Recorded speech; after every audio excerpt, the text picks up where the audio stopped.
একবার নোংরামির লেভেলটা দেখুন পশ্চিমবাংলায়, লেভেলটা দেখুন কত উচ্চ মানে গিয়ে নোংরামি করতে পারে এরা, লেভেলটা দেখুন।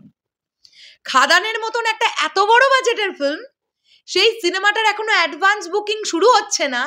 দেবদা পাবলিকের কাছে ক্ষমা চাইছেন কেন? দেবদার এখানে দোষটা কি? এত বড় নোংরা ইন্ডাস্ট্রি, এখানে কেউ কাউকে এক চুল এগোতে দেবে না। এইভাবে নাকি আবার টলিউড ইন্ডাস্ট্রি এগোবে? আজকে যে মানুষটা পরপর 2-3 বছর ক্রিসমাসে ব্লকবাস্টার দিয়ে বেরিয়েছে, সেই মানুষটা আজকে ক্রিসমাসের উইন্ডোতে সিনেমা হল পাচ্ছে না, শো পাচ্ছে না, অ্যাডভান্স বুকিং ওপেন করতে পারছে না। অডিয়েন্সের কাছে দেবদা সরি চাইছেন। আরে ছি ছি ছি, কি নোংরা এই ইন্ডাস্ট্রি। হ্যালো এভরিওয়ান, আমি পৌশালী, চলে এলাম আরও একটা নতুন ভিডিও নিয়ে। কিংশুক আমাকে এক্ষুনি এই বিষয়টা পাঠালো, দেবদা পোস্ট করেছেন 4 মিনিট আগে। এখানে কি লেখা আছে দেখো, sincere apologise to my audience as advance opening is still not open, trust me I am still trying and fighting to get shows for খাদান।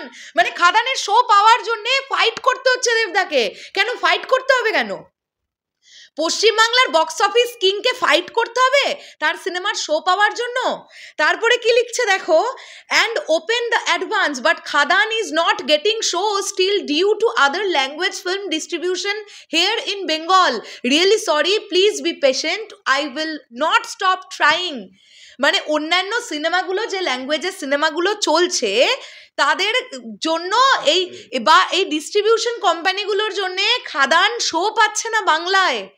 এটা আপনারা ভাবতে পারছেন কত বড় অপরাধমূলক কাজ, কত বড় একটা অসভ্যতাম? হ্যাঁ, এটা কি ইয়ার্কি হচ্ছে? এটা কি ফাজলামি হচ্ছে? মানে নিজেরা তো কিছু বানাবে না। আর আমি হল মালিকগুলোরও বলি হারি যাই, অবশ্য হল মালিকদেরই বা বলে কি করবো, ওদের মাথায় অন্যরকম প্রেশার থাকে, মানে ওদেরও বলে লাভ নেই, অ্যাকচুয়ালিতেই সত্যি লাভ নেই। ইন্ডাস্ট্রির ভেতরে এত নোংরা গন্ধ, হল মালিকদেরও দোষ দিয়ে সত্যি লাভ নেই। ভেতরটা না, আমরা অনেকেই হয়তো অনেক ভেতরটা জানি না। শোনো, দেবদা শো পাবেন, ডেফিনেটলি পাবেন, খাদান তো শো পাবেই, কিন্তু প্রশ্নটা হচ্ছে খাদানের যে পরিমাণ শো পাওয়ার কথা সেই পরিমাণ শোটা পেতে হবে খাদানকে।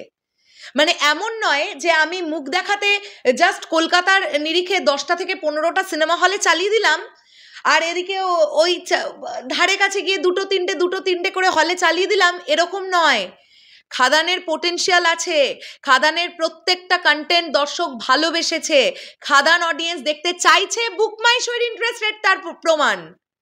সো এই ধরনের নোংরামিগুলো চলতে থাকলে সত্যি তো আজকে সুরিন্দর ফিল্মস বা দেব এন্টারটেনমেন্ট ভেঞ্চার্স তারা এতগুলো টাকা বিনিয়োগ করে আজকে খাদান তৈরি করেছে, আজকে যদি সিনেমা হল না পায় তারা, দর্শকেরা কোথা থেকে দেখবেন খাদান?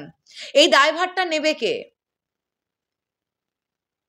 উল্টো দিকের যে বাংলা সিনেমাটা আসে, আমি নাম করছি না, খুব হোতা, মানে রাজা প্রোডাকশন হাউস সব সময়ের জন্য সবাইকে চাপে, সব সময়ের জন্য কাউকে পথ খুলে ওরা ব্যবসা করতে দেবে না। এটা খুব নোংরামি হচ্ছে, এটা ভীষণ নোংরামি হচ্ছে। আমি বলবো আমার কন্টেন্ট ক্রিয়েটর বন্ধুরা তো অবশ্যই, যারা আমার এই ভিডিওটা এখন দেখছো, ফেসবুকে লেখালেখি শুরু করো, সত্যি এটা নিয়ে প্রতিবাদ হতে হবে। খাদানকে শো পাওয়ার জন্য দেবদাকে ফাইট কেন করতে হবে ভাই? আমার প্রশ্নটা এখানেই। একটা ভালো মানের সিনেমা বানিয়ে তাকে ফাইট করতে হবে?